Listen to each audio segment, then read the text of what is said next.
What's up guys, Freddy Fishfinger here, and I'm going to talk to you about the VGC Sand team that I built for the February International. And I wanted to say that this is not the best team going around, but hey, I liked how it functioned, and I kind of want this to get into the hands of someone pretty good, because I know this team has a lot of potential, and if I didn't make some of the misplays that I made in the February International, then I could have gotten a hell of a lot more wins, and that just would have been a fair bit better. So I kind of want this team to be given a hell of a lot of justice, but at the same time, I kind of want to move on and use different themes, so whatever, not the point.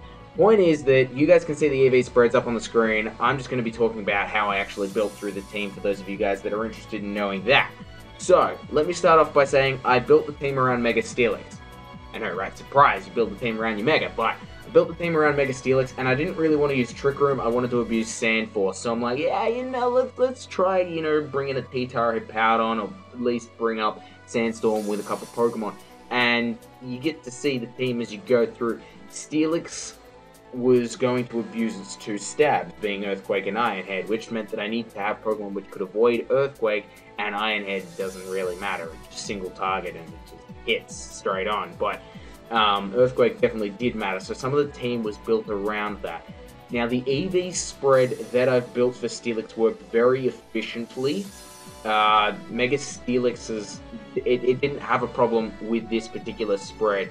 I reckon if I was using Mega Steelix in another team, I would build it the exact same way, because I figure the special defense investment to survive Superior's attack can come in handy, considering Superior it uses almost all the special bulk that Steelix get, and Steelix is so physically bulky that it doesn't necessarily need any investment in defense. So going straight into special defense to boost that seemed like a decent enough choice to me. And we're still Adamant nature with near max attack, so to me, I'd just go for that. It seemed simple once I decided that it could actually beat Superior with some help from the Pokemon next to it. Now, the next Pokemon that I built for the team was Togekiss. Now, Togekiss was very important because it allowed Follow Me redirections, stopping Will-O-Wisps and Earth Powers. Steelix didn't really care about Earthquakes because of its huge special defense. Because of its huge physical defense. I'm getting everything confused today. Because of its huge physical defense, it didn't care about Earthquake, but it did care about Earth Power still, so Togekiss could help with that. It could also get some air slash flinches off. And aside from that, it worked pretty well. So I went air slash, follow me, light screen. It further improved Mega Steelix's special defense if I did get it up. It was more if I get around to it, I'll do it, but I didn't need to do it in any situation, which helped Steelix with its overall longevity, and then just protect, because it's standard on a fair amount of Pokemon in VGC, to be completely honest, and for good reason. Now, the next slot was originally Gliscor, but that turned into Archeops. Now, you guys might not be sure or whatever. It's basically about the offensive presence. Gliscor just didn't really have it. I would need to set up a Sword Stance before I could really abuse it from the beginning, whereas Archeops, straight in, from turn one, it's a problem, and it's gonna have to bring some attacks from your opponent in order to deal with it. So, the main spot for this team was I wanted this Pokemon to be able to Rock Slide as well as avoid Steelix's Earthquake at the same time, which did limit my choices substantially, especially since I further didn't want it to take passive damage from a Sandstorm if I did set that up. So that was very limited, and Aerodactyl was a possible option, but Archeops just hit harder, and I found a little way which I thought I could get around its problem with its ability. So I subbed in Archeops instead of Gliscor later on in the team, and I got around its ability in one of three ways. The first one was just flat out OHKOing the Pokemon on the other side of the field. The second was protecting here and there to cause a bit of a misplay here and there, get me a little bit ahead if I could.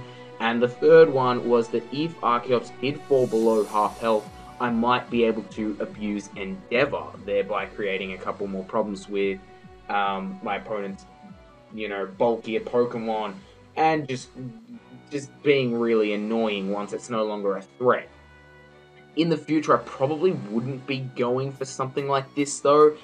Endeavor didn't quite work out as brilliantly as I did want, just because of the fact that Archeops didn't always fall to the red section of HP. There was a couple times where it fell into a mid-tier orange range, and my opponent's Pokemon were also both orange. And when you're like that, Endeavor's either going to hurt you or not get you anywhere. So it wasn't a bad idea. It just didn't quite come through all the time. It didn't quite be the problem that I wanted it to be. It was just quite decent, so I'd go for something that I knew was going to work every single time. The fourth slot was the best part of the team, in my opinion. Gastrodon tied the knot together completely. It brought in water-type attacks from the first turn, swapped in and absorbed all of them, and my team was substantially weak to water types at this stage with Steelix and Gliscor/Archeops, before and after the team was set in stone. And it also provided the electric community once Archeops did fit the team, so it was just really nice to have there. And the best part about it was the fact that I was more opting to use it to abuse Storm Drain by bringing it in, which meant that I could lessen the amount of special attack investment that I had on it and increase its bulk, which meant that it wasn't going to be killed by anything outside a grass type move unless it was going to be hit really, really hard, which just made it really helpful for the team, especially since it just avoided the Sandstorm damage as well. So Gastrodon was perhaps my favorite member of the team. I couldn't floor it for a second. I knew exactly what it wasn't capable of dealing with, and therefore played around it like that. There was no, oh, can you deal with this? But no, you disappoint me. There was none of that, so I couldn't complain. The fifth slot was a very, very niche strategy. You guys can see Camerupt on the screen, and Camerupt, it fit the role that I required brilliantly. My team was, at this stage, going to be destroyed by a Trick Room Mega Abomasnow. It cleaned up Steelix with 2 Blizzards, it cleaned up Togekiss with Blizzards, it cleaned up Archeops with Blizzards, it cleaned up Gastrodon with Giga Drain. So there was a fair potential that Mega Abomasnow could just rip through the team. So I needed something which could come in and just wreck it from the beginning. While Mega Abomasnow isn't that big a threat, it was enough for me to merit the use of a less common Pokemon like Camerupt. Now, the set here you see with Iron Ball was designed to outslow Mega Abomasnow and Trick Room, because my opponent didn't really have to worry about getting Trick Room up. It was more like, yes, your Gastrodon is slow, but I'm not going to die to that. Yes, your Steelix might be slow, but I'm probably going to be slower, or there is a good chance, and like the rest of your team is built faster, so I'm probably going to do better in a Trick Room. So I outslowed it with the Iron Ball, and there was no real best item that Camerupt really wanted anyway, so I was happy to use that Iron Ball. Honestly, if I didn't use that, I probably would have been using like the Smooth Rock, and realistically the amount of time I set up Sandstorm with Camerupt, I think it may have been once over the course of all the battles that I did. So this was perfectly fine for how it worked. I was also able to invest in the special attack to Oko, both the Mega Abomasnow and a Ferrothorn with 1 flamethrower. So that's what this set was designed to do. It also helped with Sandstorm a little bit. Its Earth Power was another stab move. In the future, I might not go Sandstorm, I'd go Rock Slide, just because I wasn't actually setting up the Sandstorm all that much, to be completely honest. I think it's because this team, it functioned really well together, but it like VGC was being so offensive that these Pokemon couldn't afford to just use 3 turns and then get going. So I really didn't get that many opportunities to set up the Sandstorm, so I might go for Rock Slide, which helps me against things like Talonflame as well. But this set, while being incredibly niche, did work against things other than just your Ferrothorn and your Mega Abomasnow. I wouldn't necessarily use it again because it was very much designed to build in this team, but it did work in that same case. The last slot was quite difficult to decide upon, and I tossed up a couple things here and there, and I ended up going Starmie because I wanted something that was fast and could flat out destroy things like your Mega Salamence and burn a couple things if I needed to burn them quickly, and hit Mega Venusaur as well, which really left me with two options, being Greninja and Starmie. And I opted for Starmie based on the suggestion of my brother, but regardless, Starmie did work efficiently. The safety goggles was more me thinking at the time, oh, I need to, you know, not be hit by Sandstorm. But realistically, it wasn't incredibly necessary that it was hit by Sandstorm because of the amount of times it didn't happen. But Starmie was targeted by Spore moves on more than one occasion, and that made me feel like, okay, well, at least the safety goggles is helping out here. It is working out for me. So I was pretty happy with that, and that meant that I didn't really have to worry about Starmie being put to sleep, and I'd be outspeeding my opponent's Pokemon using that generally anyway, so I would get 2 turns of hitting him rather than 1. Starmie was quite impressive in its role. That's not really surprising. I mean, it's got good offensive presence and whatnot, but it really just meant that if I needed the speed, it was there. You know, the rest of the team, as you can see, apart from Archeops, is pretty slow, so it did help a fair bit in that sense.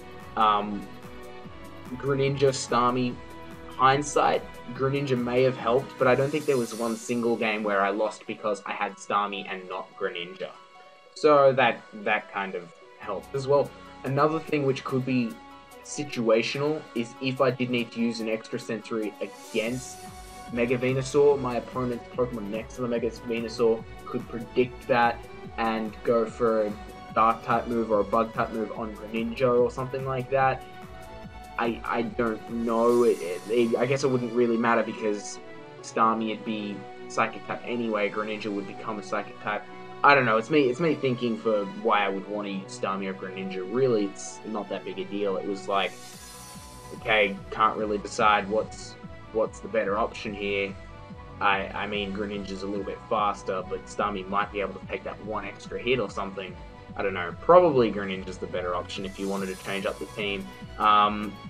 Feel free to change up the team if you guys want to use it, because I do recommend you look at it. At least maybe one Pokemon in the set if you're interested in looking at one Pokemon from the team. It did work out quite nicely for me.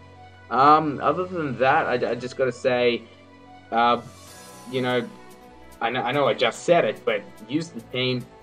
More than happy to see it. Tweak it as many ways as you want. You want to make an offensive Togekiss for this team, by all means. I think Follow Me is how I built it, because that's how the team wants it to function. But if you get an offensive set going for it, then, you know, go for it.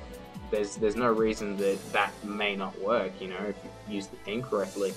Other than that, leave a like, because likes are cool, guys. I appreciate them. And Freddy Fishfinger out.